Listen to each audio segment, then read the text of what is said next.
The essence of human life is to communicate love. I don't know who said this, but it's actually very, very profound in the day and age that we are living in 20th century.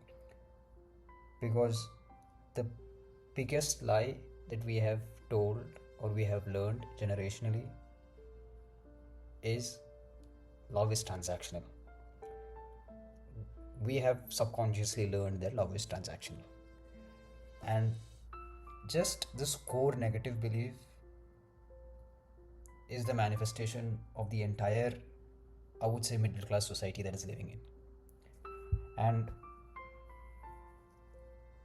the reason I say that we have understood love as transactional, it's because everything that we do, if you ask the whys of the why, like, why do you have certain things that you want to do? Okay, I want to do this. Why do you want to do that? Why do you want to do that? What made you think it? And then you do psychotherapy or you psychoanalyze everything, and then you come to the conclusion of love. Why do you want to take care, or why do you want to solve this, or why do you want to visit this person, or why do you want to do that? So you come to realize that all the things that I've done in my life, let's go backward. If somebody asks, you go and do this, so and so, go and do that, so and so, and you're brought up in a family, or you're brought up in a middle class society wherein it says you do this, then we will be happy. You go do this, then we will be happy. You go do this, then we will be happy. You take this education, then we will be happy, and you get this achievement, and then you're happy. So what the mind learns from here is that, okay, I do certain things. The subconscious says I do certain things, I'm getting rewarded, I'm getting happy, I'm getting recognized, I'm getting the security, I'm feeling safe. This is what the psychology or the mindset, or this is the helmet, I would say the scarcity helmet that we are wearing. And then this is rewarded, this is reinforced day by day, because our family says go do this. If you solve this problem, then you're a good boy. If you pass this exam, then you're a good girl. If you get this job, then you're a good man. If you over this, then you can provide security and safety and blah blah blah blah blah. So the whole ethos, all the subconscious, we are learning, we have this scarcity helmet. Now what happens is, once you have a scarcity helmet, obviously every helmet has a visor, a filter. You will get the people, places, things, opportunities, circumstances, the outlook and the perception, everything with regards to the scarcity mindset. Okay, now what is this is life. In life, everything is in contrast. You have black, you have white, you have happiness, you have sadness. So what is the contrast? So the in life, God has given contrast is because so that we can learn, or we can know when to do what and what to do when. So what is the contrast picture? I believe that you don't have to do any action to be loved. Okay, why is that? Okay, we have been taught that we have to do this to be loved, to be cherished. I understand that we have to do some things in a relationship in order to move forward. But when we believe that only if we do that actions we will be loved, that is the problem. So we have to understand that whether that I do this action or I don't do this action, I am still loved. There is a movie called Gifted. Okay, so there's basically it's about a small, I think 7-8 year old girl. She's extremely gifted. She's extremely smart. But the reality is that the guardian wants her to teach a lesson that everybody around you wants you or is loving you, not because you're gifted, not because you're smart, it's because you exist. So the guardian wants to teach her this lesson. So what the guardian does is, the guardian takes her to the hospital, in an hospital in front of the labor room where pregnancy is operational pregnancy operation is taking place, and outside the labor room they are waiting, the guardian and the kid. And the kid is asking, can we leave? It's a beautiful scene, you have to go and watch.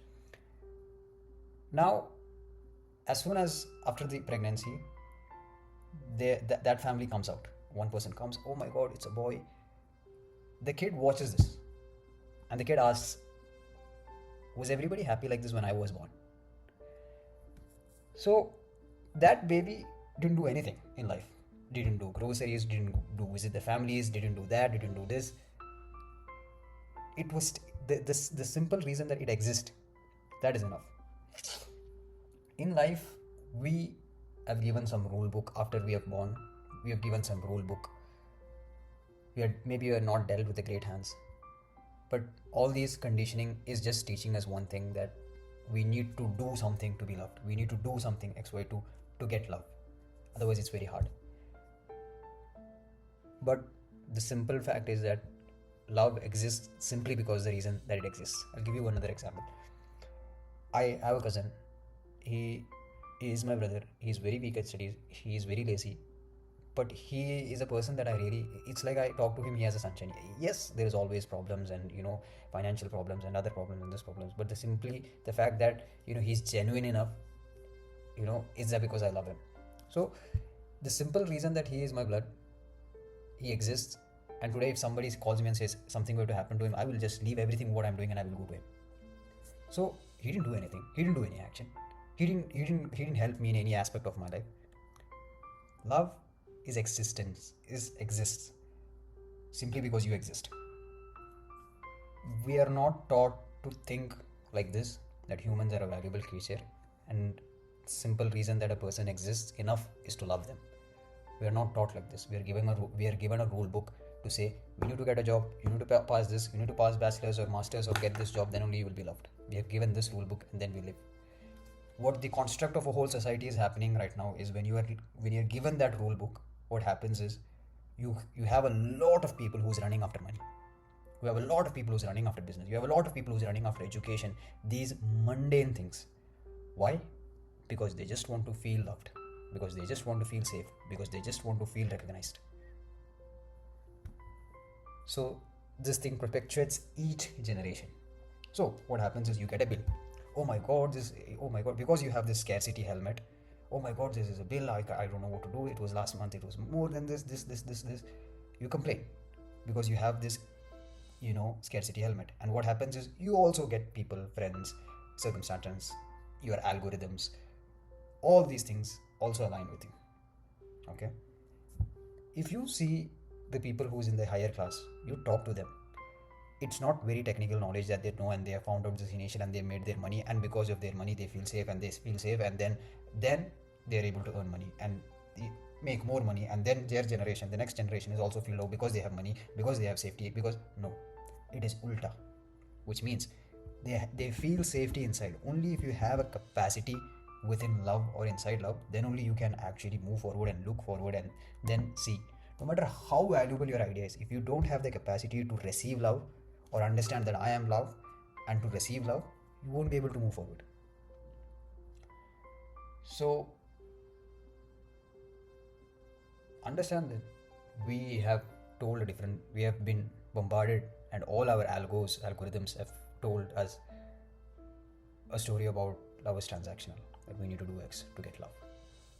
Another thing that happens if you don't have a mindset of love is transactional is that you have an achievement. You're not running after the achievement. People who are very conscious about things, they're not running after an achievement. Yes, they have goals, they have notions, they have things that they want to achieve. But if this is something that you want to achieve, you achieve this, and then slowly it goes. It's different. It's different in the sense, it is a way. They achieve this and they show this and they throw this away. They are not putting this as the entire thing, or they're not putting this as their safety, or they're not putting this goal as their thing that provides recognition and contentment. They are the contentment. And then they are sitting and achieving things that they want to do. And it achieves, it comes, it goes, it comes, it goes. It happens like that. So it is not a transaction that, I want to do this, and then you're waiting for months and months and months. No. They know that they're enough, they're loved, simply because they exist. They don't require any family for that. They don't require any person to rely on or to say to. And this is their set point. And from this set point, their life comes up. Yeah. I think these were some ideas that I understood from all the patterns that I see, that I observed. And I hope that you have something to take from this video.